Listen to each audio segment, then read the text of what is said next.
Hind.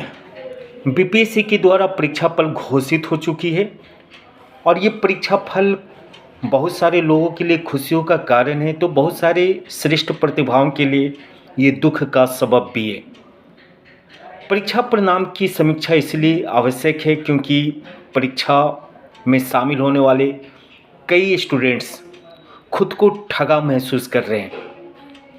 BPSC ने primary, higher secondary और secondary शिक्षक बहाली के लिए आवेदन निकाला था और हम लोग देखें कि किस प्रकार से प्राइमरी स्कूल के लिए मैक्सिमम लोग 7 लाख से भी ज़्यादा स्टूडेंट्स शामिल होते हैं। उसमें वे भी थे जो डीएड किए हुए थे, बीएड जैसी डिग्रियों को हासिल किए हुए थे, जिन्होंने बीपीएससी की परीक्षा में जाने के पहले सीटेट, एसटीटी जैसे परीक्षाओं को भी पास किया था और इंतज़ार कर रहे थे टीचर बनने के लिए। लेकिन जब बीपीएससी परीक्षा आयोजित होती है 1,70,000 से ज़्यादा, और उन 1,70,000 शिक्षक बहाली प्रक्रिया में जब बीएड वाले स्टूडेंट्स इस कारण से अलग कर दिए जाते क्योंकि सुप्रीम कोर्ट ये कहती है कि नहीं, प्राइमरी स्कूल के लिए जो एलिजिबिलिटी होनी चाहिए वो बीएड नहीं होनी चाहिए, बीएड डिग्रीधारियों को उच्च क्लासेज में पढ़ाने का अधिकार होना चाहिए, पढ़ाने की क्षमता है उनके अंदर, इसीलिए उनको प्राइमरी स्कूल में मौका नहीं मिलेगा, उन्हें high school, higher secondary school के लिए वो एलिजिबल हैं और इसके लिए वो प्रयास करें। यह निर्णय आप पे कई सारे श्रेष्ठ प्रतिभाओं के लिए दुख का कारण बन जाता है। बिहार सरकार ने फॉर्म फिलअप करवाया था, बिहार सरकार ने परीक्षा में उन्हें शामिल करवाई थी। लड़कों ने, स्टूडेंट्स ने पैसे खर्च किए थे, गार्जियंस के पैसे लगे थे, बच्चों के पैसे लगे थे और अंततः उन्हें निराशा हासिल होती है। आखिर सरकार उन प्रतिभाओं के लिए क्या करेगी? क्योंकि जो परीक्षा फल घोषित हुई है 1,70,000 में आप 1,22,000 के आसपास से सफल परिणाम घोषित करके ये कहते हैं कि कुल सीटों की हमने 93% रिजल्ट दे दी।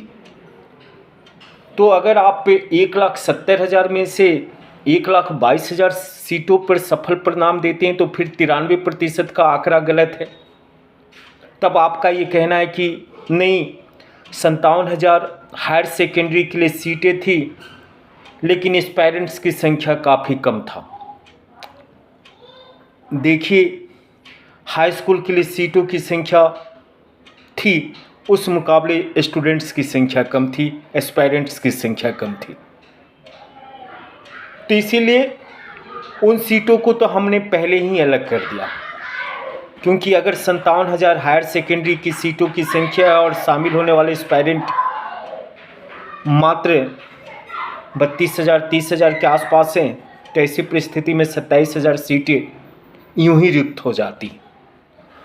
तो अतुल जी ने इस तरीके का गणित को सामने रखते हुए ये कह बैठे कि नहीं, देखिए, हम 93% सीटों पर सफल परिणाम दे चुके हैं।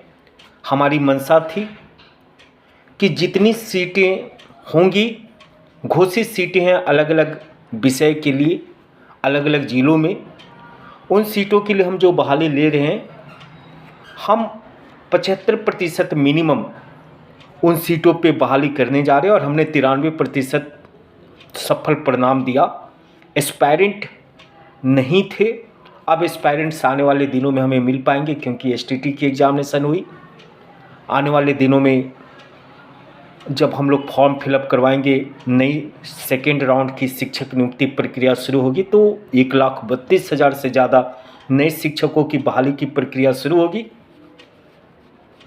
लेकिन अभी जो परिणाम घोषित हुआ उसमें बीएड वाले को मौका नहीं मिला, तो क्या कंपनसेट बिहार सरकार उनके लिए कुछ करेगी? बिहार सरकार कुछ ऐसी नियम बनाएगी जिससे परीक्षा में शामिल होने वाले उन श्रेष्ठ प्रतिभाओं को कम से कम एक मौका मिल पाए जिन्होंने आपके द्वारा जो एलिजिबिलिटी टेस्ट घोषित की गई थी, अर्हताओं को पूरा कर लिया है, उन्होंने परीक्षा में शामिल हुए, परीक्षा का उनका परिणाम भी सफल रहा और वो इस भरोसे में थे कि बीपीएससी के बाद उनको शिक्षक बनने का गौरव हासिल होगा। उनके लिए बिहार सरकार क्या सोचती है, ये सबसे महत्वपूर्ण है।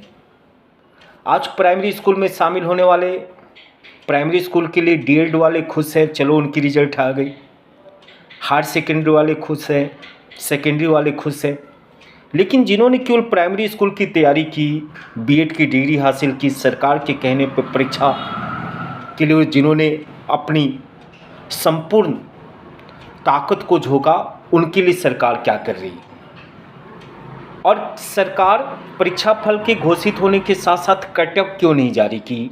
कट ऑफ भी जारी कर दीजिए, आपकी पारदर्शिता और भी ज़्यादा सुखद परिणाम दिखलाएगी श्रेष्ठ प्रतिभाओं को कि नहीं, बीपीएससी आयोग जिस प्रकार से परीक्षा फल को घोषित कर रहा है उसमें किसी प्रकार का भ्रष्टाचार, पारदर्शिता संपूर्ण रूप से रखी जा रही है। और जो सीटें रिक्त है, उन रिक्त सीटों को जल्द से जल्द बहाल करने की प्रक्रिया अब शुरू कर दी जाए।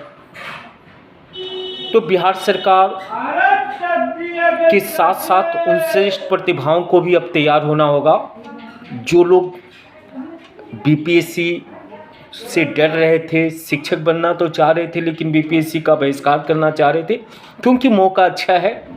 एक तरफ तो आप 50,000 से ज़्यादा इधर ही देख रहे हैं जो 1,70,000 की जगह 1,22,000 घोषित हुई है, और दूसरी कि जो पूर्व से अंश सीटें रिक्त थे सबको जोड़ करके 1,32,000 नई बहाली लेने की प्रयास की जाएगी। तो आप तैयार हैं, तो आप तैयार रहिए और उम्मीद की जाती है कि बीपीएससी कट ऑफ भी जारी कर देगा तत्काल। आप इस बात को समझ चुके हैं कि प्राइमरी स्कूल में डीएड वाले की केवल रिजल्ट हुई है, बीएड वाले इससे वंचित रह गए हैं। जय हिंद।